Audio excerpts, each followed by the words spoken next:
So I got into crypto, I guess, like during COVID. I'm a automotive service technician by trade, and even though that is a business deemed essential, with nobody really servicing their cars, there just wasn't really anything to do. So we were furloughed, and actually wound up going to my mother's. She felt better about living in suburbia than a major city, so that is what I did. A couple months, I got a little bit into trading because I was bored. And then I got, I've always had a very sort of strong affinity towards technology, all things technology, and I was captivated by the concept of buying something that was efficient enough to take your electricity and multiply the value of it, right? So I got into mining. First, very small scale, still grand scheme of things, very small scale, but for, a one-person operation, I'm happy with it.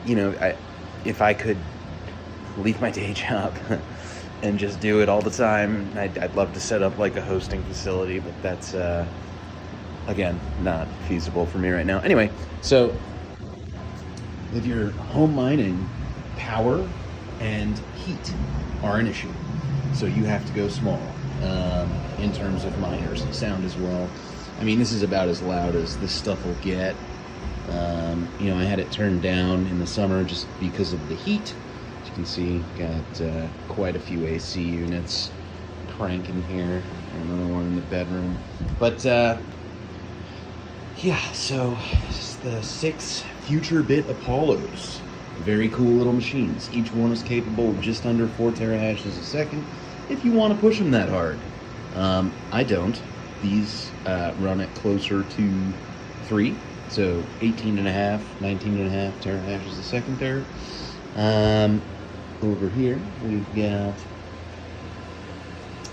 the, so these are KD-Box Pros, KADENA miners.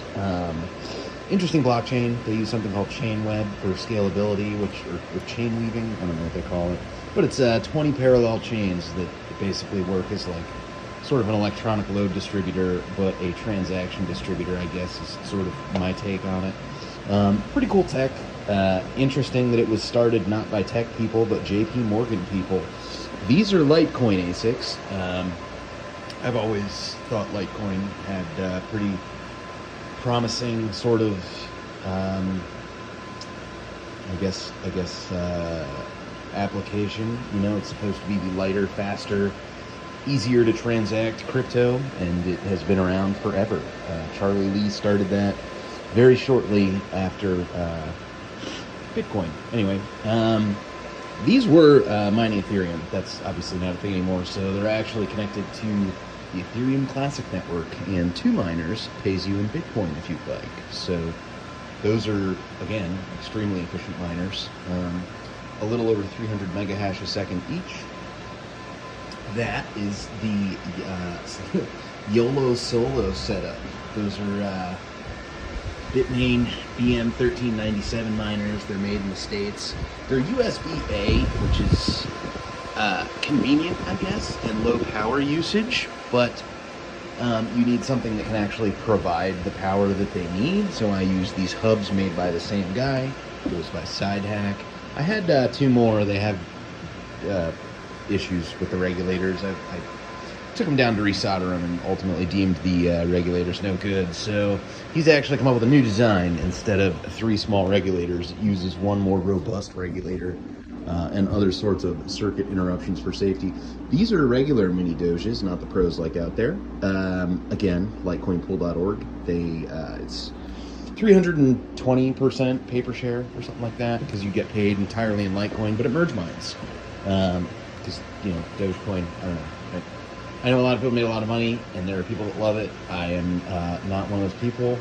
I don't traded a bit, made a little bit of money. I don't really see open long position on it. Anyway, yeah, that's kind of where we're at here. Residential mining. This is what it looks like if you live in a small apartment.